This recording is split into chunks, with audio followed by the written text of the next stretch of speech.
Hello and welcome to another episode of Let's Talk Heart to Heart. I'm your host, Emma Buggy, and I'm a teacher and lover of compassionate communication, which is also known as NVC or nonviolent communication, developed by Dr. Marshall Rosenberg. And it's really my passion to understand what it is that us human beings are trying to say to one another through diving into listening to myself and listening to the other with compassion, with empathy, with curiosity.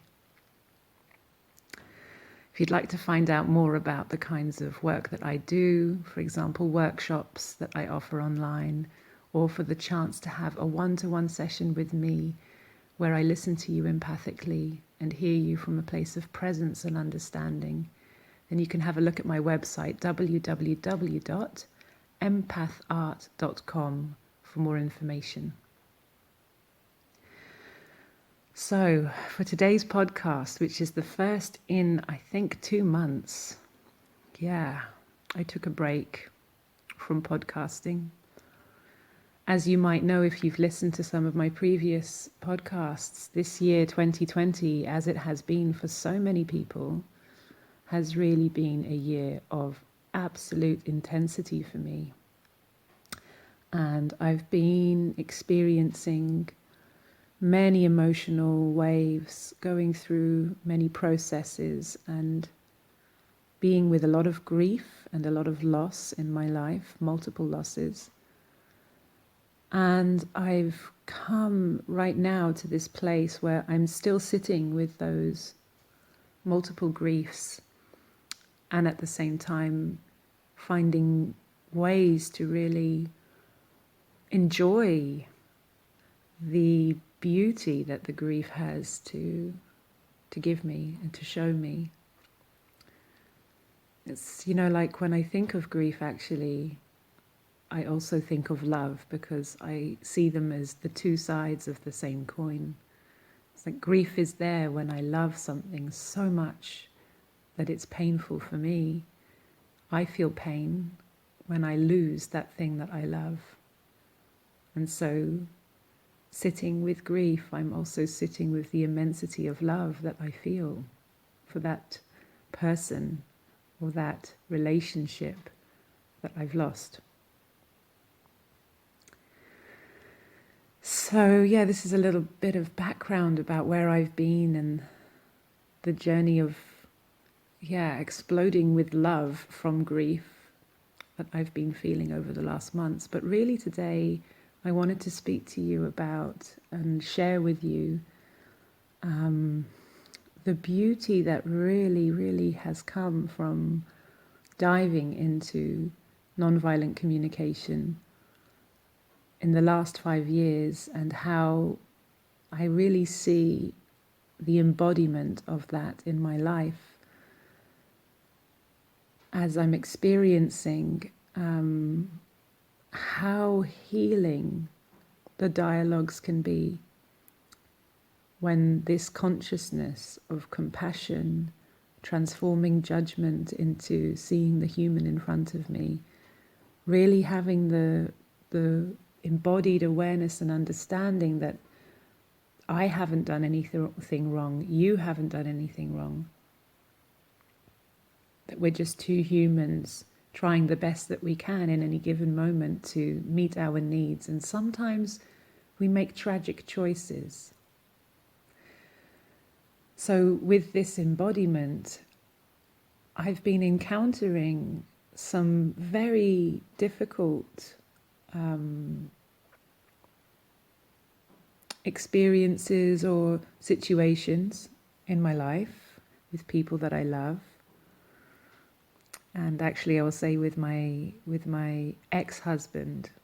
I don't like to use the word ex because it for me talks about something that was in the past and isn't anymore, and also the word husband for me doesn't quite really describe who he is to me. So a person who I have held very dearly in my life with a lot of love. We broke up about 4 months ago, after quite a difficult period of experiencing multiple losses within the relationship and outside of the relationship. And we've been on this process of reconnecting from a place of really, really listening to each other. And it's blown me away the amount of connection and understanding and sweetness that's been there, when actually I was expecting myself to feel jealous, angry, hurt, so hurt that I can't look at him or be in the same space as him. When actually, through the dialogues that we've been having, thanks to the years of us working together with NVC, we've really been able to come to a place of truly seeing the human in each other. And I just want to celebrate a specific moment. It's hard for me to not go into the personal details, because I really want to look after our privacy in this. But I do want to share one particular moment when we were holding each other, recounting the moments of the past where I felt hurt and he was not there. And then he was saying, now I'm here for you, in remembering that moment. And when he was hurt and I was not there, and I was holding him now in that moment. So there was really this sweet sense of accompanying each other through all of those moments of confusion and pain in the past. And I just have so much gratitude in me towards my teacher, Yoram Mosensen, for a process that I had learned with him around a year ago, maybe a bit longer, called a healing dialogue.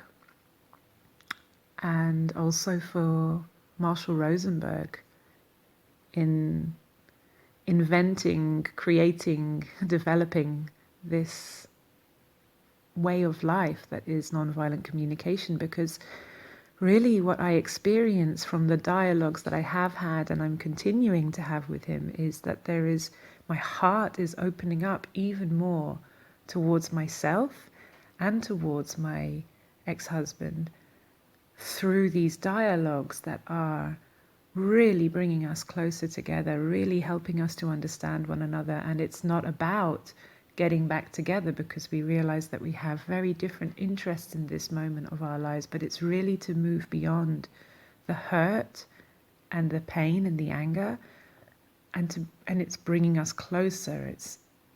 It's really phenomenal.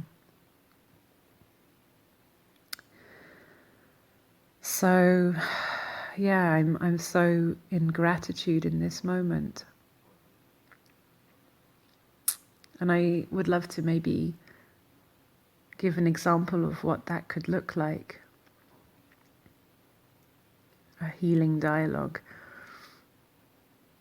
So if I'm somebody who is feeling a lot of pain, I know that it's very hard for me to hear the other person unless I'm being heard around my pain. I know that for many years with my ex-husband, I found it very difficult to really listen to his pain, because I was so hurt myself. And then, of course, it's very natural that if I'm feeling hurt and you're feeling hurt at the same time, we're triggering each other's pain. And so it's very difficult for one person to stop and listen to the other, because both of us are holding pain that wants to be heard. One thing that I found has really helped us both in being present towards one another is to label the fact that we are feeling hurt when we're speaking, or label the fact that we're triggered, actually. And then myself, I often want to take time to really stop and be with myself for a moment. So I might take a time out and say, yeah, I just need a few moments to breathe. And in those moments when I'm breathing, I'm kind of checking in with myself and saying, wow, I see that there is a trigger here. I see that there's something very important that I want to have heard. And I know that if I bring up my own hurt in that moment, then we're going to have a ping pong match of my hurt versus your hurt, and no one is going to hear each other. So if I'm able to in that moment, if I can, then I really want to somehow reassure myself that I will receive that listening at some point soon after this conversation, either through him listening to me later on, or me listening to myself, or I will go and call a friend who's also practicing empathic listening, and I will be heard with that person, so that that part of me does not go unheard and feeling really like there's this injustice, this thought of there's injustice because my pain is not being heard right now. So somehow, I take this moment, I take a breath, I recognize my hurt, my pain, my anger. I tell myself that I will come back. I will be coming back to you. There is no way that I'm going to leave you unheard and sitting there not being seen. Yeah.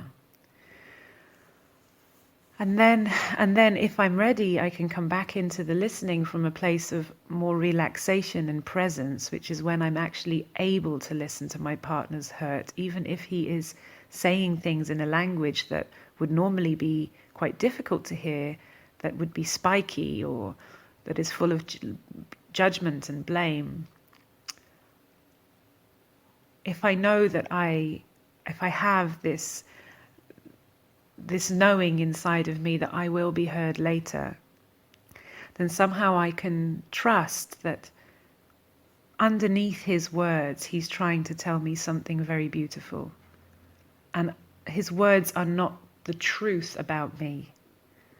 It's his hurt speaking to me and trying to tell me something very vulnerable, very beautiful, and very important that he so needs me to hear right now.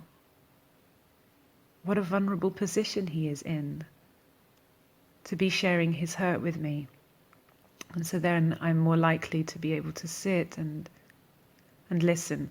But I really am constantly checking with myself, am I present right now, or am I feeling hurt? And as soon as I notice that I'm feeling hurt or anger, I take another break, I take another time out.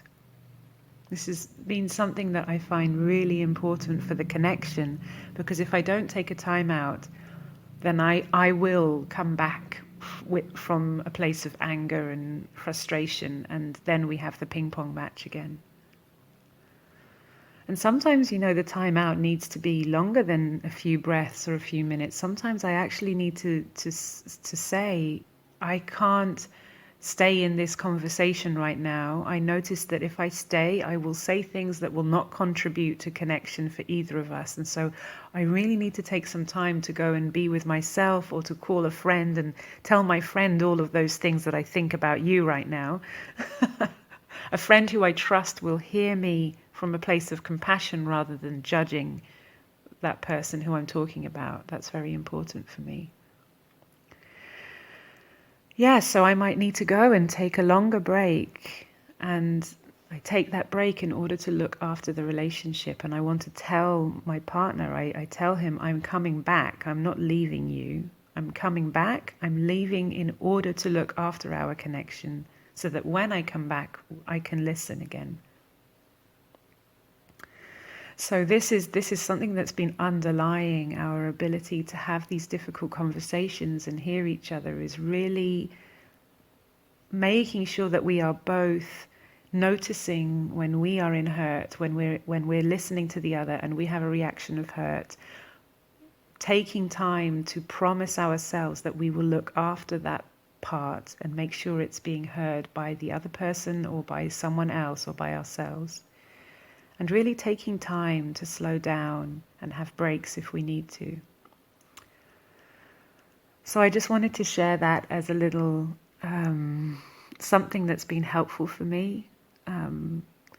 if you are new to nonviolent communication or compassionate communication, then I really recommend, if you're interested in learning how to have this kind of dialogue with someone that you love, how to find the beauty behind the hurt and pain that's between the two of you, then I really recommend doing some reading around the subject and learning the basics of this way of listening, because it's really a tool or a skill how to re-invite this way of relating back into our lives after an entire education from everything around us, like the schools that we've grown up in, the society that we live in, the jobs that we work in, the families that we are in, are all speaking this language of judgment, blame, right or wrong, success and failure. It's saturated in our lives. We are saturated in that way of thinking. So in order to have a shift in perspective and focus, it can really help to do some basic training in noticing actually what is a thought, what's my story, and then what's reality, and how can I shift from allowing the story to lead me in my relationships towards allowing myself to come closer to the reality, like what's actually happening between us, and finding more compassion for myself and for the other person as I listen more deeply to the needs that are driving me or driving you to act in certain ways. So yeah, I really recommend doing a basic course or reading Marshall Rosenberg's book, Nonviolent Communication. And like I said, if you want any more information about upcoming courses, I teach online courses on nonviolent communication. Then you can have a look at my website, www.empathart.com, for more information.